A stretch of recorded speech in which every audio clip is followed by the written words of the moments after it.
ওএনটি replacement request কীভাবে generate করবেন? যখন ওএনটি খারাপ হয়ে যায় বা ওএনটি আপগ্রেড করতে হয়, তখন আপনাকে ওএনটি রিপ্লেসমেন্ট রিকোয়েস্ট জেনারেট করতে হবে। না হলে কিন্তু আপনার ইন্টারনেট কানেকশানটা পাবেন না, ওএনটি কনফিগার করে দিলেও। কারণ বিএসএনএলের ইউজার আইডির সাথে ম্যাক আইডি ওএনটি বাইন্ড করা থাকে। তো কীভাবে করবেন?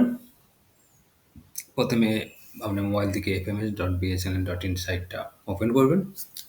তারপর ইউজার নেম, পাসওয়ার্ড দিয়ে আপনি লগ ইন করবেন।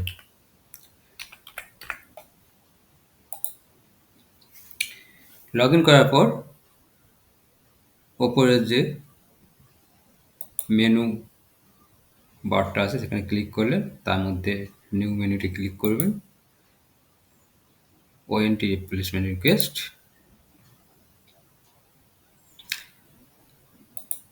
দুভাবে করা যায়, ইনপুট ইউজার আইডি মানে ইউজার আইডি দিয়ে কিংবা ফোন নাম্বার দিয়ে। আমি ফোন নাম্বার দিয়ে করছি।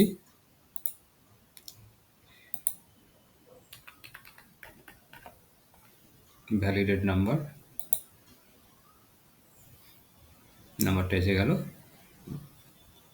এটা কিন্তু আপনার পোর্টালের নাম্বারই হতে হবে, অন্য কোনো নাম্বার আপনার পোর্টালে শো করবে না। ঠিক আছে, সাবমিট করবেন। Port আনবাইন্ডেড successfully. ওকে, এরপর আপনি ইন্টারনেট কানেকশানটা পেয়ে যাবেন। ঠিক আছে, থ্যাংক ইউ।